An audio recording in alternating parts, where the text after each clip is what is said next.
Hey everybody, what's up and welcome to today's video guys, and today I'll be showing you how to change the template of your Squarespace website.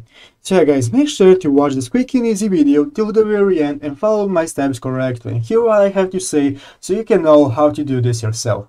But yeah guys, let's get straight into it. The first thing you want to do guys is go ahead to the official squarespace.com website and log into your account. After logging in guys, you'll be greeted by your dashboard right here where you can see all the websites that you have on your Squarespace account and that you own. As you can see, we currently have only one website and that is called Tutorials, and this is the website we'll be using for today's video. So guys, go ahead and open up your website in the page by clicking the website here in the dashboard.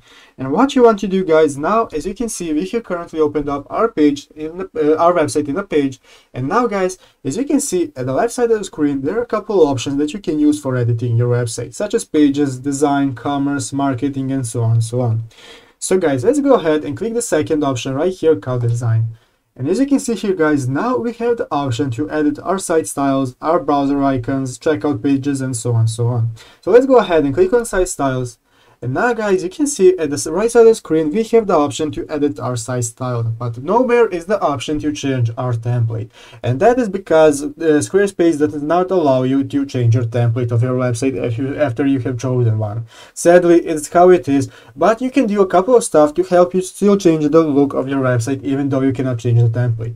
You can go ahead, you can change colors of your website. Let's say we want to change the color to something white or more black or something similar. You can choose whatever color you want. Then you can change your fonts. You can change everything according to your website, such as buttons, spacing, and so on. And after you're satisfied with the colors and everything of your website, even if you have to change a little, it can still look like you have been using a new template.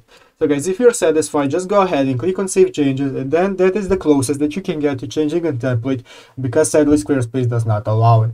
But yeah guys, I hope this helped you. I hope you have fun with changing the look of your website. If it was helpful, make sure to leave a like and subscribe to the channel. So guys, thank you for watching, take care and bye.